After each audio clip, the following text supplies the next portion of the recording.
Hi, everybody, and welcome to Bite Size Branding, where we cover off a subject in branding in 5 minutes or less. My name is Benak Assar from Lucidity. My name is Grant Tom, and I'm a head fire starter, and I just love the subject of branding and marketing, and taking these things in a second or 5 minutes and more to put a subject together is sometimes challenging, but at the same time, we love doing it. Awesome, great. Thank you for coming along again today. I have a great subject that I want to cover off today. It's Cool. highly disputed. It's talked about so often that it's a bit ridiculous, but the simple business card and whether or not the business card is still relevant. Okay. You ready to kick this one off? So let's hit the clock. Awesome. Go. Mate, well, look, I'll kick this one off today because I have my opinions. I think personally, I can't stand it when I'm at an event and I'm talking to somebody and I build that relationship and I want something memorable to be able to recognize and then be able to recall that conversation. And they say, oh, just add me on Instagram, or just add me on Facebook, or just add me on LinkedIn. I have 3,000 people on those networks. How am I going to remember you, very specifically you, out of all those people? What if I can't remember your name? I can only remember your business. I've got to search your business name and then kind of try and, oh my God, so much work. And I think the great thing. I think what you've just said there is important. Like, I'm one of those people that can't remember a person's name 5 minutes after I met them, as much as I try. Yeah. And then I sit there again, Rob, meantime it's Bert, or some, type of stuff. Yeah. So, I totally agree with you that this whole thing of just, hey, hook me up and you've got me, I will never find you again. I think when you hand a card over, it's an extension of your personality. It's what the card is, it's what it says, it's what it's made of, it's the colors. Those things are memorable, they create impression. Yes. It's part of branding. It's an extension of the branding. Yeah, it's that memorability. You literally give them something to recall you, to remember you, that they can take away with themselves. And then when they have it on their desk or around, they can then go, oh yeah, I remember that conversation with that person. I remember, people might recall my old business card was a circle. And I remember walking into other agencies and I would find my business card sticky taped over the Apple symbol on their monitors. And I'll be like, perfect. There we go. That's it. Exactly. I think sometimes you choose a brand, like one of the companies that I ran with, the company was a goldfish. And a goldfish is one of the first words you learn as a child. So once you see it, you never forget it. So I was called Mr. Goldfish or Mr. Goldfish come on in or Mr. Goldfish advertising. Yet that was not the name. It was the symbol and it worked like fantastic memory to be just be thought of all the time in that way. Yeah, easy to recall, easy to recognize. Yeah. What about, let's get to the specifics. What do you think about weight, texture, styling of a card? Do you think they're important? Very, very. One of the things that we do is the 5 senses when we buy. We touch things, we feel things. It's got an effect. I feel it's very, very important. It's the type of printing, it's the type of card. There's so many different types of paper out there that you can really play with imagination and just really just have some fun.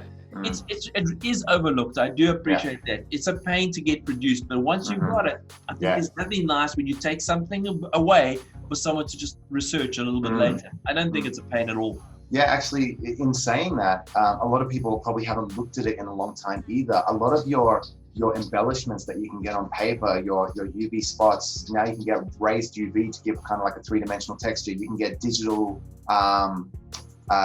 foils. So like even foiling has become more cost effective. So there's so many methodologies out there to make producing a card more and more cost effective. So it doesn't take a lot to create something that's really, really outside of the box. And the other consideration I would kind of like to inform people of is think about quantity. Because people think like, oh, I'll just get 250, I'll get 500. Yeah, then you're paying $1.50 per card. If you buy 4,000 cards, often you're paying like 50 cents or less, and you can get like the craziest cards you could ever imagine come from that, So if you're not planning to close your business down or change your business name, or you're happy where the business is at, then go all out and get something that's really gonna, when you put it in somebody's hand, they go, wow, that leaves a statement, So here's the thing quickly. When you advertise, you don't place one advert and broadcast it once. You try and get as many repetitions as possible of that advert in order to get seen.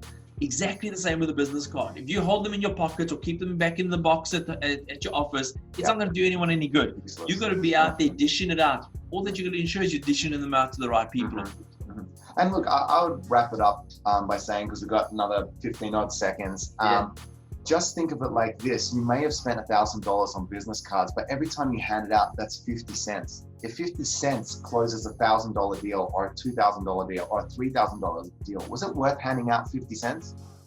But it's not about the price. It's about the price for the memorability that they remember and can. They might not remember your name, but they'll remember something about you to take home. Absolutely. Awesome. Well, man, thank you very much. That was perfect. Guys, hope you could take. Yeah. I love this subject, and it comes up so often. And what happened was I met somebody, and it drove me bonkers again. I was like, just add me on LinkedIn. I'm like, oh, I'm never gonna find you. You know, what was the point of this whole conversation if I'll never find you, you know? Yeah. So I thought I'll bring it up, I'll put it out there and get your thoughts on it as well. And it's good to see that we're, you know, a couple of old school branders, but I think it might be old school branders, but you know what? It's some tricks just need to stay alive. Yeah. I don't think there's anything that's outdated about a business card, and I don't think there's going to be anything in the near future that's going to topple a business card and the effectiveness and the ease of the transaction. It's so easy and quick just to go, oh, here, mate, give me a call later on. Thanks a lot. I'll talk to you later. You know? And I think one more thing, just to wrap this up, I think when you got a business card, say what you do. Don't just put your name there. You know, how many times you looked at a card and said, but I don't know what does that guy do again? Yeah. Put down what you do, you know? Yeah, I agree. Awesome, man. Well, thank you very much. Thank you, everybody, for listening, as always. Looking forward to catching you on the next video. Please leave your comments, feedback, any other information you might have. Would love to hear what your thoughts are on the business card world and how to transfer information in that methodology. And you know, and give us some topics. We're looking for some challenges. We're looking for some topics to get us really thinking and really challenge us on the brand space and even business space, and how we might be able to offer some solutions. So you're 100% right on that one. And I think also for people to share things that they feel are trends that we can bundle, I think trends are very important. So once again, please share with us. Awesome, guys. I'll speak to you on the next one. Cheers. Bye.